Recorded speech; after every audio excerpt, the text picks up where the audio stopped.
I really want to know the story about the tiger that was shot in your ballroom. Do you enjoy drinking the Singapore sling that, of course, was invented at Raffles? Yeah, I think we're built on our history.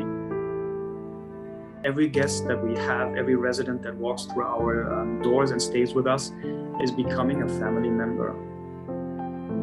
Karl Lagerfeld, he did a show there for Chanel, the Queen, Charlie Chaplin, Christian Louboutin.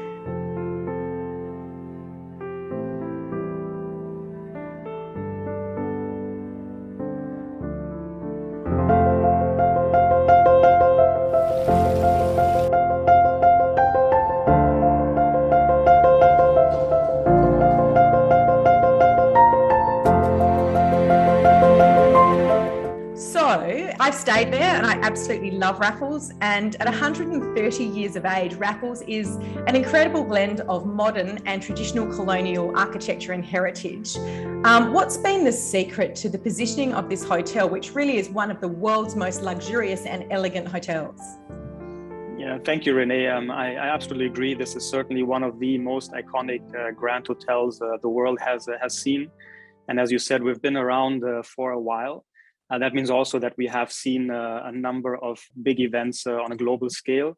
But I think what really differentiates us is the ability to always reinvent ourselves and stay current and go with times. When we started out over 130 years ago, we were a destination to celebrate and have big gala balls and cater to the international travelers that were exploring Singapore, the writers, the adventurers, the seafarers. And 130 years later, we're still at that forefront of driving innovation, being relevant, being current in a very, very luxurious way, but it's not an opulent, visible luxury way. I think we celebrate the essence of hospitality when it comes to the sincerity of service. We project an element of pride. When I see our colleagues and my team members dealing with our guests, speaking with them, we're actually right besides them as their friends and guides rather than being of service. I really want to know some of Raffles' history, but particularly the story about the tiger in the bar and billiard room. That's a funny story, and it is one of the stories that has also been told probably most in our history and past. The story is quite rational and realistic. In 1902, we had a circus in town, just up on Beach Road. From that circus, the tiger actually escaped. He went for a swim, and as it was night, he looked for a comfortable place to rest and spend the night. What better place than to look for Raffles? What great taste! Absolutely, a stylish tiger. He ended up in below our bar and billiard room. At that time, it was an elevated bar, and he fell asleep.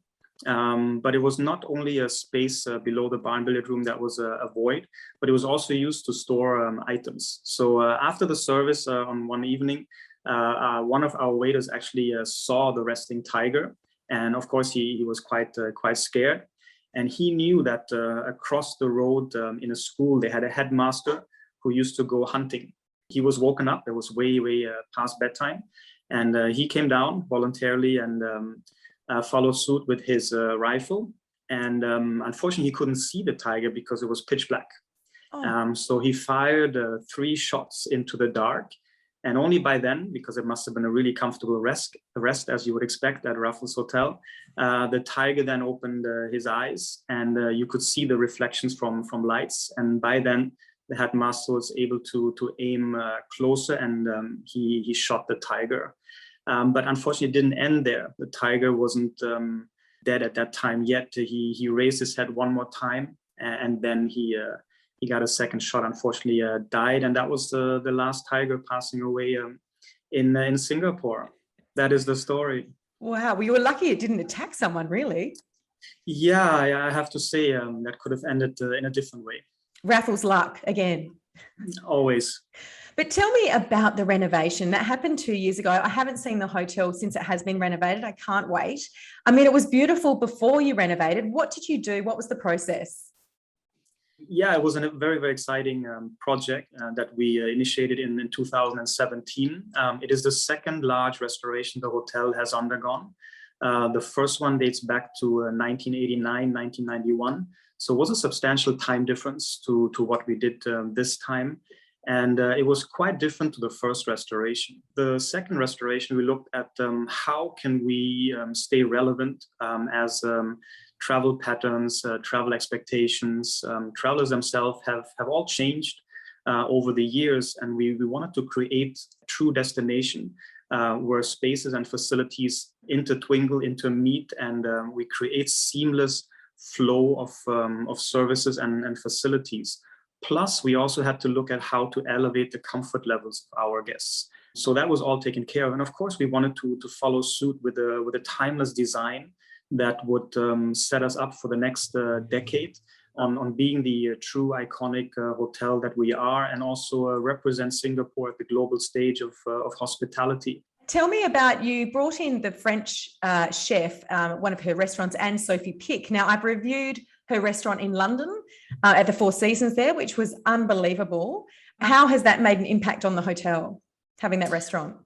Yeah, we love our collaboration with Chef Anne-Sophie Pic. I think it has lived up to every expectation that we had from the planning stages onwards.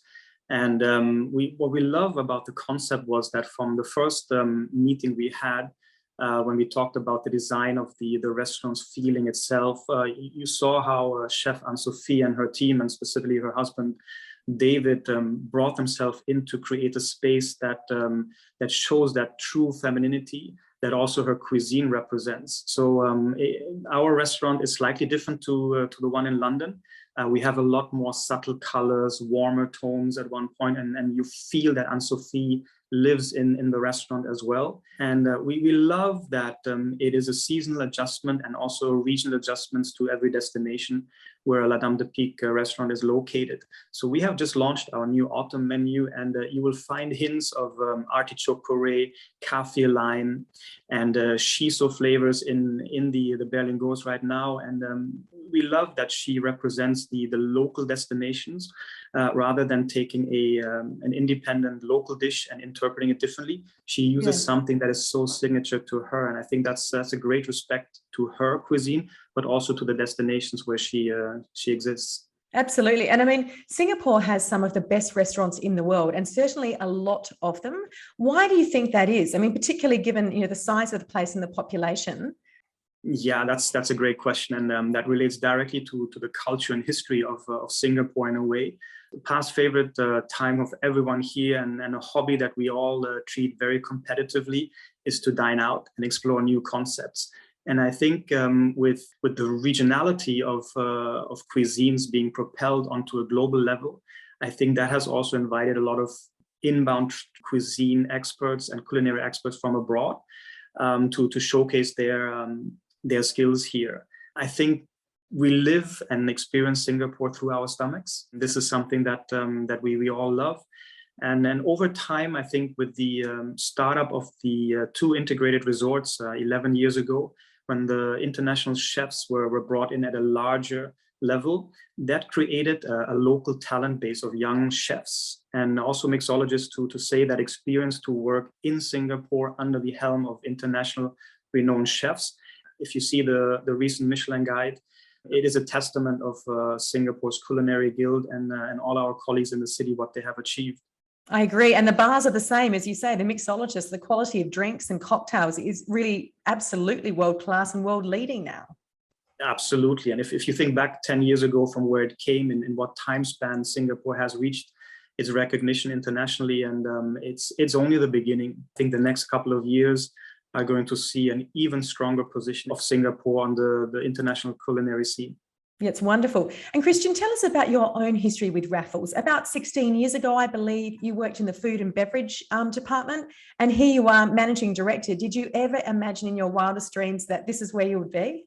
Honestly, probably not. I think I set out in this industry because I love travel, I love cultures, I love dining out, eating out, but most important to work with people.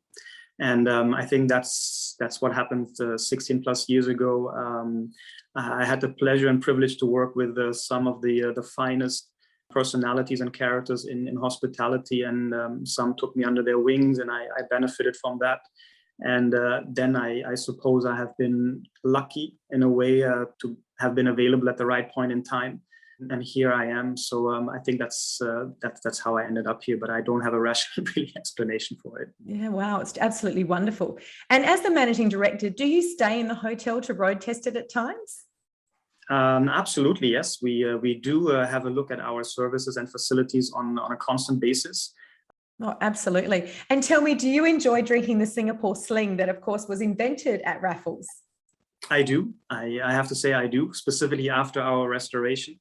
I don't want to say that the Singapore sling has been restored. It never needed that because it was always a fabulous, iconic, it's the national drink of Singapore in 1915, as it was invented for a drink for the female community at that time, not being able to have alcoholic drinks during the daytime. It wasn't perceived as etiquetted.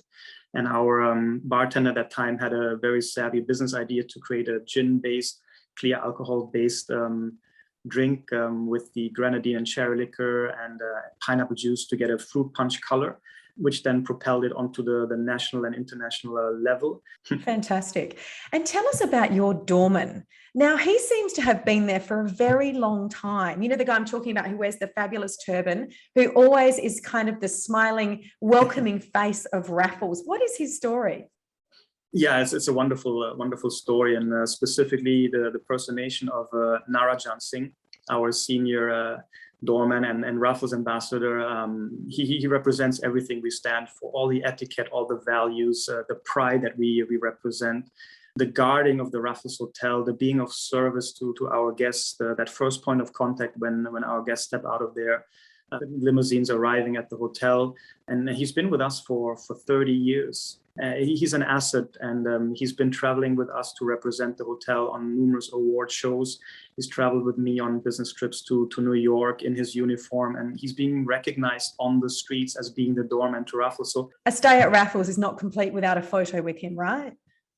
He is the most photographed individual in Singapore, and you're absolutely right. So we have more doormen around the hotel at the 3 different entry points we have.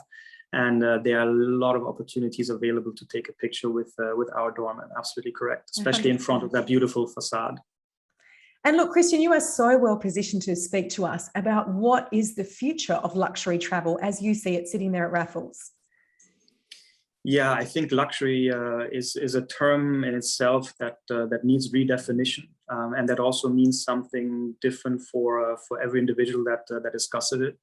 But I think it is something that needs to be perceived as seamless, warm, welcoming, sincere. While we're on stage, we're never really acting, or you never should really act or show a different side of you. And I think Raffles fills that position out perfectly with the values that we represent and stories we stand for. And if you step into our grounds, this is always not easy to explain, but we notice this. Guests have heard about us, have heard about what we stand for, but when they actually walk through the colonnades with the white marbles all around, they get the sense that this is a very special place. It elevates you into a different sphere of comfort. And I think luxurious service is all about that. Being surprised, being in a very comfortable environment, having technology at your fingertips, but not necessarily in your face and looking for it as an added value to the human touch that we have. And with the team we have around us, this is guaranteed to continue surprising the international guests that we will see increasing again the next couple of months. Yeah. And look, I have to say, I agree. You know, staying at a hotel like Raffles really is like a night at the theatre that doesn't end until you leave the hotel. Yeah, you're absolutely right. And we can entertain and entice and surprise our guests with so many different facilities. We have the 115 suites. We have our 10 restaurants and bars with our own strong concepts: tiffin room, butcher's block, writer's bar, plus the celebrity chef concept with Jeremy Lung, our Chinese restaurant, Alain Ducasse in Osteria, and Sophie Peak we mentioned already. But in our arcade as well, we have over 30 units that are rented out to lifestyle, fashion, and other dining venues that represent Raffles at its finest, plus our beautiful gardens that are a lot of times underestimated by guests that have never stayed with us. But when you think we're 3 hectares large in size, 1 full city block, half the space is dedicated to 115 suites and the guests we have. So you really Phenomenal. feel you're in a very special place. And look, there are so many celebrities that are attracted to your hotel. I mean, Karl Lagerfeld, he did a show there for Chanel, the Queen, Charlie Chaplin, Christian Louboutin. Do you train your staff, especially to deal with royalty, to deal with celebrities? I think we look at this from a different angle, that every guest that we have, every resident that walks through our doors and stays with us is becoming a family member. And we look at Raffles Hotel as our own house to welcome guests and entertain guests. So it's rather the view of how do we welcome, I love that. You're being welcome. That's my Singapore sling, I think.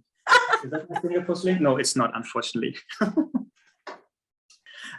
So we look at it from the viewpoint that all our guests are our house guests. And you would look at these guests in a way how you would look at having somebody over at your place.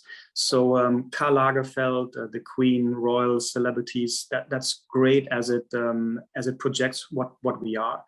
But then again, we never want to elevate ourselves to being the only place for celebrities at that level, because we're something for everyone.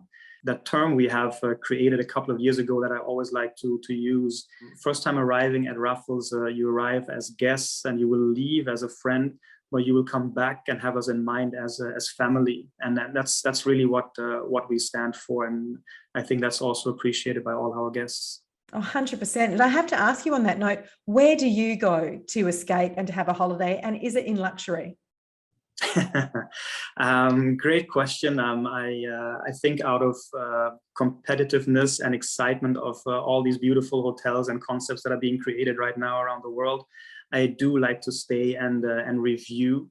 When you stay at a luxury hotel, they must quake in their boots thinking the managing director of Raffles is coming. Oh my gosh, how are we going to get this right? They must be terrified. I hope not. I hope not. I hope that's not how I'm perceived. But I hope not. Well, Christian, it's just fantastic to speak with you. We just cannot wait to come to the hotel. Where to from here for you? And do you have a favourite holiday destination in mind that you want to escape to at some time soon? Where to from here? Well, this is very exciting. I'm actually going to go right after our chat back to my office and speak on the phone to one of our most loyal guests from the UK, who's planning his 60th visit with us in December. Travel, I think we're a bit bound by the VTLs we have in place right now in Singapore. I would probably look at Switzerland and Australia to again go to a destination that has a lot of nature and quiet spots to look at. Fantastic. Well, look, Christian, it's just wonderful to speak with you from that iconic hotel that is just so beautiful, and hope to see you soon. Thank you, Renae. Please let me know when you're coming by. This needs to be your home for your visit. Thank you so much. Thank you. Don't forget to subscribe here and follow us on Instagram and Facebook for regular travel updates. You can also hear our episodes on Spotify and Apple Podcasts.